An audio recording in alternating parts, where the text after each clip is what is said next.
We live in a world that constantly tells us who we should be. From a young age, society shapes our identity through expectations, roles, and labels. We're taught to chase success, fit into predefined molds, and measure our worth by external standards. But what if everything we've been taught is not who we truly are? What if the person we've become is just a reflection of others' ideas and not the real us? Beneath the surface, within the depths of our psyche, there exists an untapped well of potential, a true identity waiting to emerge. The journey to discovering this real self requires courage, self-awareness, and a willingness to confront the false self we've built up over time. In the quiet corners of our minds, there's a voice, a deep inner knowing that, if listened to, can guide us back to who we were always meant to be. This is the path Carl Jung believed we must take. It's a path of individuation where we break free from the false masks we've worn and uncover the authentic essence of our being. As we embark on this journey, we encounter the true purpose of our existence, not defined by the world, but shaped by our own soul's desires, truths, and inherent wisdom. In embracing this path, we break free from the chains of societal expectation and step into the fullness of our real identity. From the moment you took your first breath, the world began to shape you. Before you even had the words to define yourself, others were already defining you. "You're a good boy," they said. "Girls don't do that." That's not how we behave in this family. These were not just passing comments, they were bricks, laid one after another, building a version of you that served the needs of your environment, but not necessarily the truth of your being. This is the illusion you were born into, the carefully constructed mask Carl Jung would later call the persona. The persona is the social face we wear, the part of our personality shaped by expectations, roles, and norms. It helps us function in society. It allows us to play the part of student, daughter, son, employee, citizen. But here's the catch. When we confuse the persona with our identity, we become lost in a dream not of our making. We believe we are the mask, forgetting that underneath it lies something far more complex, far more real, and often far more painful. From a Jungian perspective, the persona is not inherently bad. It is necessary. It allows us to operate within the social order. But when we over-identify with it, when we let it dictate our choices, desires, even our morality, we enter dangerous territory. We trade authenticity for approval. We silence the voice of the true self for the comfort of fitting in. And slowly, almost imperceptibly, we lose touch with who we really are. As children, we adapt to survive. We absorb the unspoken rules of our family and society. We learn what behaviors get us love and what gets us punished. If you were praised for being quiet and obedient, you may have repressed your wild, rebellious side. If emotions were dismissed in your home, you likely buried your feelings to avoid judgment. These adaptations become patterns, automatic, unconscious, and powerful, but they aren't you. They are strategies, defenses, a kind of psychological armor. Jung believed that each of us carries within us a deeper self, a core that is untouched by conditioning. This self is not constructed by the world, it emerges from within. It is who you were before the world told you who to be. But reaching this self is not easy. It requires peeling back layers of illusion. It demands that we question everything we think we know about ourselves. Our ambitions, beliefs, relationships, even our moral compass. It's a journey not of becoming someone else, but of unbecoming everyone we were told to be. The problem is, most people live and die without ever confronting this illusion. They live lives dictated by invisible scripts. They choose careers based on parental expectations. They marry partners who reflect their unresolved wounds. They chase success that leaves them empty, and they wonder, often silently, Why they feel so lost? The answer is simple. They've never met themselves. You see this in the moments of existential dread, when you sit in silence and feel that aching sense of something's missing. You feel it in the burnout that no vacation can cure, in the relationships that feel performative, in the sense that you're living someone else's life. These are not failures, they are signals, alarms ringing in your psyche, calling you home to yourself. Jung saw the human journey as a path toward wholeness, not perfection, and to become whole, we must first wake up from the dream. We must realize that much of what we believe about ourselves has been inherited, absorbed, and conditioned, not chosen. Waking up from this illusion is painful. It requires facing the reality that the life you've built might be rooted in falsehoods. But it's also liberating, because once you see the illusion, you're no longer bound by it. You can begin to choose, not just react. You can begin to create, not just conform. This awakening often begins with a crisis, an event that shatters the facade, a breakup, a career collapse, a spiritual void. These moments feel like destruction, but they're actually initiation. The persona cracks, and through the cracks, the real self begins to shine through. It is here, in the rubble of who you thought you were, that the real journey begins. And so, the first step in this deep psychological transformation is the recognition that the self you present to the world might not be your authentic self. It's a crafted image designed for survival and social acceptance, but you were not born to be a mask. You were born to be a mystery, unfolding, ever deepening, and utterly unique. This is the illusion you were born into, and the moment you begin to see it for what it is, you reclaim your power. Not the power to dominate others, but the power to know yourself, and in doing so, to live a life that is finally, truly your own. Carl Jung believed that each of us is born with a true, unique self, a deep inner core that holds our instincts, creativity, desires, fears, and potential. But very early in life, that self gets buried under layers of conditioning. Society doesn't care much for individuality. It prefers order, predictability, and control. And so, the moment a child begins to show signs of being too different, too wild, or too emotional, the shaping begins. We learn to suppress what doesn't fit. We cut off pieces of ourselves to survive. And from those disowned pieces, the false self is born. Jung referred to this false self as the persona, a word borrowed from the Latin term for mask. It is the version of ourselves we construct to gain acceptance and avoid rejection. It is polite, obedient, agreeable, and often painfully inauthentic. The false self learns what's safe to express and what must be hidden. It adapts so well that we begin to believe it's who we truly are.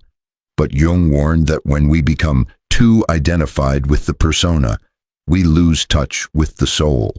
We become hollow. The false self is not just a mask, it is a survival strategy. It shows up in the student who excels because they were told their worth lies in achievement. It lives in the child who becomes the peacemaker because they were punished for anger.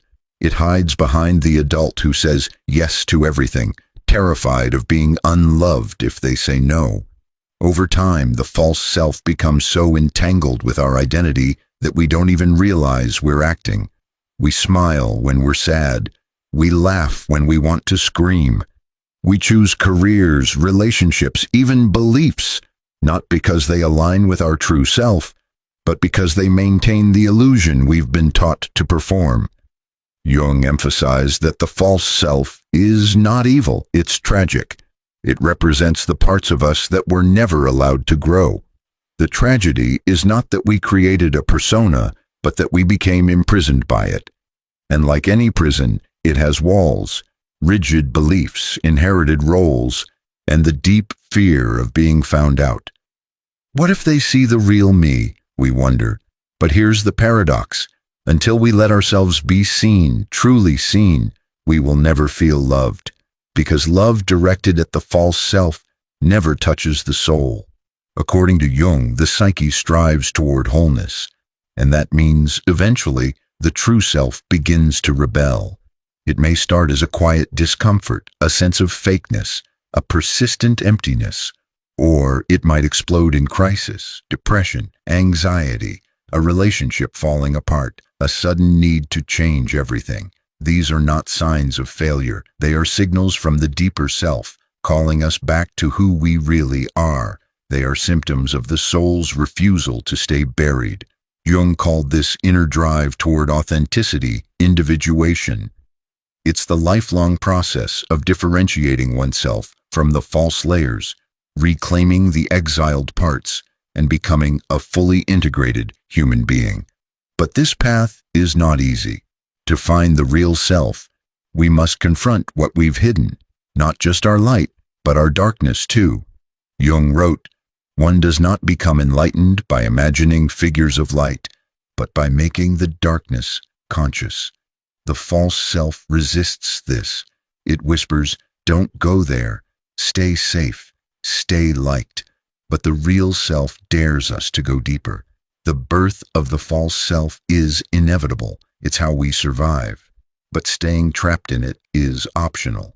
Jung's work offers a roadmap for escaping that trap, not by destroying the persona, but by putting it in its rightful place. The persona is a tool, not a master. When we know who we are beneath the mask, we can wear it without being consumed by it. So ask yourself, who are you when no one is watching? Who would you be if you stopped performing? These are not comfortable questions, but they are the beginning of freedom. Because the true self is not something you need to invent. It is waiting beneath the layers, patient, quiet, whole. There comes a moment, often quiet and unexpected, when you catch your reflection and feel a strange distance, like you're looking at a stranger. Everything looks fine on the surface. You've done what was expected. You've achieved. You've adapted. But deep down, something feels off. This is not your life. And you know it. Carl Jung called this the moment when the true self begins to stir beneath the mask. It's subtle at first, an inner restlessness, a dull ache that no success or praise can soothe. But it grows louder over time, pressing against the false self you've carefully constructed.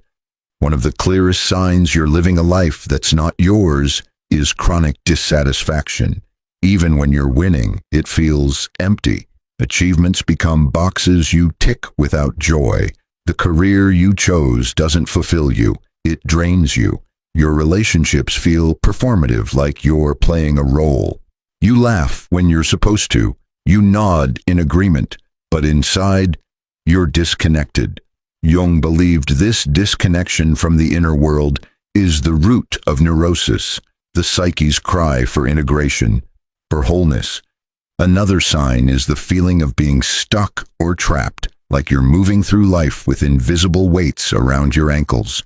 You might blame circumstances or bad luck, but often the real problem is that your inner world is suffocating under layers of conditioning. You're not doing what you were meant to do. You're doing what you were told you should do. Jung warned that when we ignore the authentic self, it doesn't disappear. It retreats into the unconscious, where it becomes the shadow silently influencing our behaviors, sabotaging our goals, creating inner conflict. Perhaps you find yourself people-pleasing, constantly shape-shifting to meet the expectations of others. You can't say no. You avoid confrontation. You minimize your needs.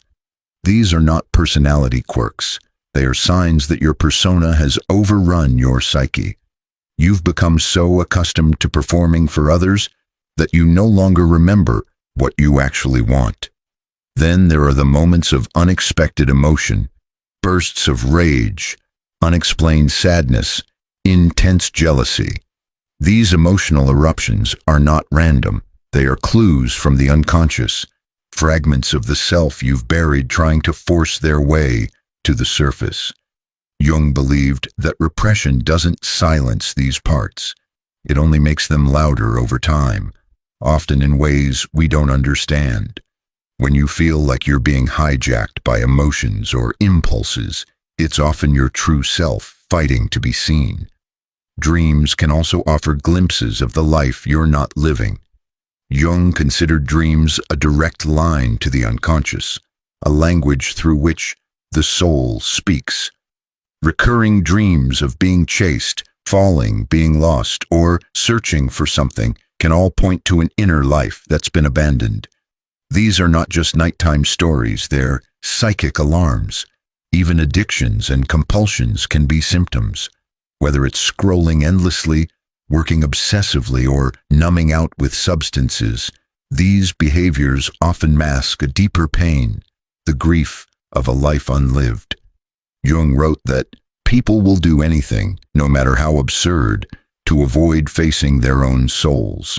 Living a life that's not yours often leads to this avoidance because looking within means confronting the lie you've been living. You might also notice a deep envy toward those who live freely, who express themselves boldly, who seem unburdened by the rules. That envy isn't ugly, it's informative. It points toward a part of you that wants to be reclaimed. Jung would say, this is your psyche projecting your unlived potential onto others. The people you admire might actually be mirrors, reflecting back the parts of yourself you've disowned. There's also a kind of haunting numbness that sets in, a loss of passion, curiosity, wonder. The world loses its color. You go through the motions, but the magic is gone. This deadening of the spirit is not normal. It's not adulthood. It's a symptom of disconnection. You're not supposed to feel like a ghost in your own life. All of these signs, big and small, are invitations. They're not failures. They're signals that the mask is cracking, that the false self is wearing thin. And that's a good thing, because only when we become aware of the illusion can we begin to undo it. Jung believed that suffering was not the enemy. It was the catalyst. It was the force that pushed us toward transformation, toward individuation, toward becoming who we were always meant to be. You are not lost. You are being summoned. The question is, will you listen? There is a part of you you've been taught to ignore, an inner stranger you've hidden in the dark corners of your psyche. This is what Carl Jung called the shadow. It's not evil. It's not broken. It's simply the part of you that didn't fit the story you were told to live. Your anger, your jealousy, your lust, your selfishness, but also your power, your creativity, your assertiveness. All of these might have been exiled to the shadow because they threatened the persona you were expected to wear, and now they wait in the unconscious, not gone but festering. Jung believed that unless we make the unconscious conscious, it will direct our lives, and we will call it fate. The shadow doesn't disappear just because you pretend it isn't there. It shows up in projection, when you're irrationally annoyed by someone who mirrors something you've disowned in yourself.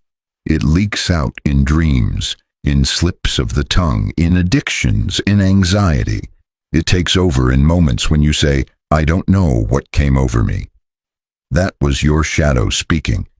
To meet the shadow is to begin the work of becoming whole.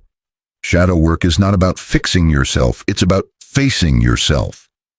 It means turning inward and being radically honest about who you are, what you've hidden, and what you truly feel. It's uncomfortable. You'll uncover parts of yourself you'd rather keep buried. You'll face guilt, shame, even rage. But in that darkness lies gold. Jung called it the gold in the shadow, the parts of you that were suppressed but are essential to your growth. Shadow work isn't about indulging your dark side. It's about understanding it. It's about taking responsibility for your inner life, rather than letting it run your life from behind the scenes. When you own your shadow, you stop projecting it onto the world. You stop demonizing others for what you can't face in yourself. You become more compassionate, not just to others, but to the wounded parts within you. The process can begin with simple practices, journaling with brutal honesty, tracking your emotional triggers, observing your judgments. Ask yourself, what am I refusing to feel? What do I envy in others? What do I fear people might find out about me?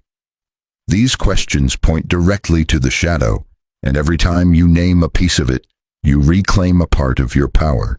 Meeting the shadow isn't a one-time event, it's a lifelong practice, and it's not for the faint of heart. But those who take the risk find something extraordinary: authenticity, a deep sense of groundedness, a life no longer lived in reaction, but in choice. You become more than just your persona, you become whole. Jung said, "One does not become enlightened by imagining figures of light, but by making the darkness conscious." The light you seek is found not by avoiding the dark, but by walking straight into it. In the shadow lies the real you, not the polished version, not the mask, but the raw, unfiltered, and alive self that has been waiting patiently for your return. And once you begin this journey, once you meet the stranger within, you realize something shocking. They were never your enemy. They were your missing piece. Carl Jung believed that the ultimate purpose of human life is not conformity, success, or even happiness as society defines it. It is individuation, the process of becoming who you truly are. This is not self-improvement in the conventional sense. It's not about becoming better, it's about becoming whole. Individuation is the journey inward, where you integrate all the fragmented parts of yourself: the persona, the shadow, the anima or animus, the unconscious impulses, and create a life that is aligned with your true nature. Unlike the outward journey society trains us for, achieving status, collecting possessions, fitting in, individuation is about descent. It's an archetypal dive into the depths of the psyche. You begin by questioning the roles you've played, the beliefs you've inherited, the emotions you've suppressed. Slowly, piece by piece, you recover the lost parts of your soul. Individuation requires courage because it involves facing not only what you love about yourself, but also what you fear and reject. This journey often begins with what Jung called the dark night of the soul, a crisis that cracks the illusion of the false self. A breakdown, a loss, a deep dissatisfaction. It feels like everything is falling apart. But in truth, it's falling together. The ego, which has ruled your life until now, starts to loosen its grip. You start to see through its limitations. You realize the ego is not the enemy, but it is not the master either. It is a tool, a servant of the greater self, the totality of your being that lies beyond the mask you show the world. As you continue this journey inward, synchronicities begin to appear, meaningful coincidences that seem to guide you. Jung saw these not as random events, but as signs that the unconscious is aligning with your conscious path. Dreams become powerful messages. Symbols and archetypes rise from the depths. The wise old man, the trickster, the hero, the child. These are not just mythical characters. They are living patterns within you, waiting to be integrated. Each represents a part of your own psyche that longs to be heard and embraced. Individuation is not linear. It is cyclical. You spiral through layers of yourself. You confront your fears, make peace with your past, and slowly build an authentic life. You learn to stand alone, to trust your intuition, to speak with your own voice. This does not mean separating from the world, but rather engaging with it from a place of inner clarity. You stop seeking approval. You stop trying to fit molds. You begin to create, love, and live from your center, not from your conditioning. In this process, you may feel isolated at times. The world rarely celebrates authenticity, but what you gain is far greater than what you lose. You gain a profound sense of meaning. You gain a relationship with the self. Jung's term for the deepest, most unified part of you. And with that connection, life becomes less about surviving and more about expressing the fullness of your being. Individuation is not something you achieve once and for all. It is a lifelong path. It is the heroic quest that demands everything and gives everything. It is the path of integration, where the light and the shadow walk hand in hand, where the false self dies and the real self is born. And once you begin, there is no going back, because once you've tasted truth, your truth, no illusion will ever satisfy you again. To reclaim the self, in Jungian terms, is to return to what was always yours but was buried beneath layers of shoulds, musts, and expectations. It's not about becoming someone new. It's about remembering who you were before the world told you who to be. This reclamation is the most radical act of freedom a person can undertake. It requires courage, honesty, and a deep commitment to truth. Not the truth handed down by culture or family, but the truth that arises from within. You begin this process by listening, not to the noise of the outer world, but to the quiet, often uncomfortable whispers of your inner voice. You start noticing when your actions don't align with your values. You feel the dissonance in your body, in your energy. You question the roles you play. You become curious about your reactions, your patterns, your choices. And slowly, you peel away the layers of conditioning that have obscured your vision. Carl Jung emphasized that authenticity does not mean perfection. It means integration. To be authentic is to embrace your wholeness, your light and your darkness, your wisdom and your wounds. The parts of you that once felt broken become sources of strength. You no longer need to pretend. You no longer need to hide behind the mask. You no longer seek external validation, because your worth is no longer dependent on being understood or accepted. It comes from a deeper place, your own being. As you reclaim the self, you also reclaim your story. You take ownership of your past, your choices, your pain. You stop blaming and start transforming. Jung believed that what we do not make conscious will continue to control us. But when we illuminate the unconscious, we gain the power to shape our destiny. We begin to act rather than react. We live deliberately rather than habitually. Life stops happening to us. We start co-creating it. This journey will not make you immune to pain or failure, but it will root you in something unshakable. The authentic self is resilient because it is real. It doesn't depend on trends or approval or fleeting success. It draws from the depth of the soul, from a connection to something eternal. You move through life with clarity, not because you have all the answers, but because you trust your inner compass. You can say no without guilt. You can say yes without fear. You can stand alone and not feel lonely. And perhaps most beautifully, your authenticity becomes a light for others. In a world addicted to performance, someone who dares to be real is revolutionary. You give others permission to do the same, to drop the act, to step out of the roles they've been cast in, and to remember their own essence. This is how change happens, not through force, but through alignment, not by shouting, but by being. Reclaiming the self is not the end of the journey. It's a return to the beginning, a return to wholeness. It is a lifelong dance between the inner and the outer, the conscious and the unconscious. But once you have tasted authenticity, you will never again be satisfied with the false. The mask will feel heavier, the lies will be louder, the cost of conformity will be too high. You were never meant to be anyone else. You were never meant to shrink, to perform, to hide. You were meant to shine in your own way, to live with integrity, to express the soul that lives within you. Jung's work reminds us that this is not just possible, it is necessary for your own well-being, for the healing of the world. To reclaim the self is to reclaim your life.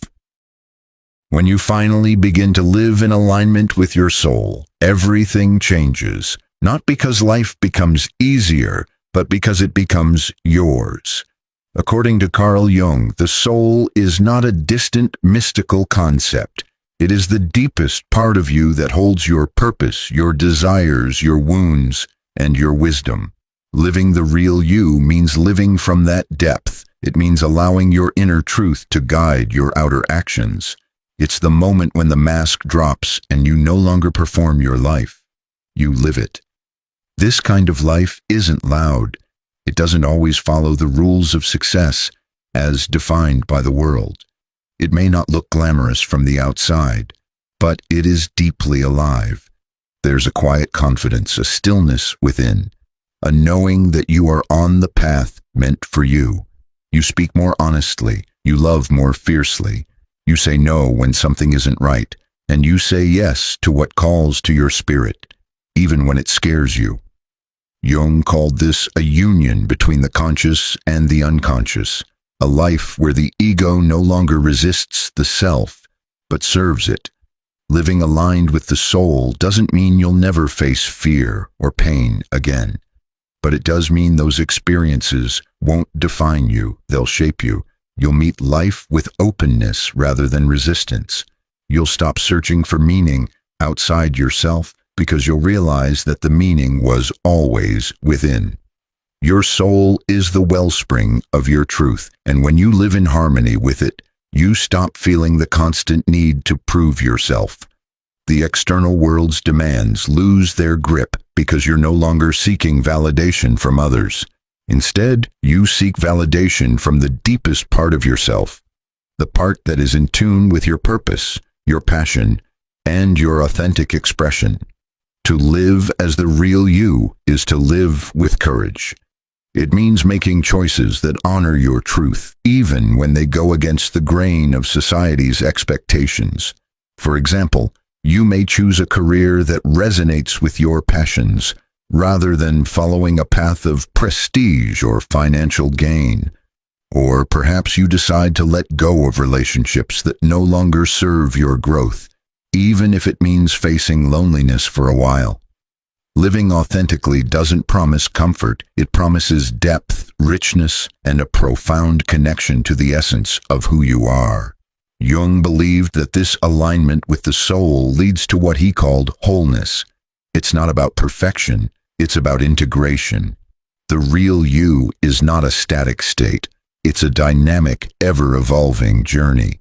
You will continually encounter new layers of yourself, some that will challenge you and others that will surprise you.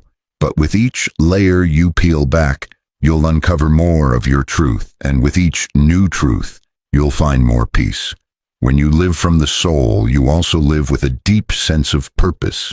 Your actions, your words, and your intentions align with your deepest values.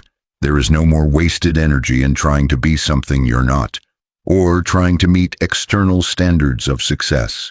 Instead, your life becomes a natural expression of who you were always meant to be. And in doing so, you invite others to do the same, to free themselves from the lies they've been told about who they are supposed to be. Ultimately, living the real you is not just about personal fulfillment, it's about contributing to the collective awakening. The more individuals align with their true selves, the more the world itself becomes authentic. This is the transformation that Carl Jung believed was necessary for human evolution. When each person lives in alignment with their soul, we all elevate. Your authenticity becomes a gift to the world. This is the path that Carl Jung envisioned. It's a path of courage, self-awareness, and continuous growth. But it's also a path of profound freedom. When you live the real you, you stop living in the shadows of who you were told to be. Instead, you step into the light of your true potential. It's a journey not of reaching a final destination, but of becoming more deeply and authentically yourself with each passing day. So remember, the real you is already here, inside of you, waiting to be discovered. The key is to have the courage to meet yourself, to listen to the whispers of your soul, and to live in alignment with that truth. When you do, you'll find a life filled with purpose, peace, and the deepest kind of fulfillment. one that can never be given to you by the world, but one that only you can create.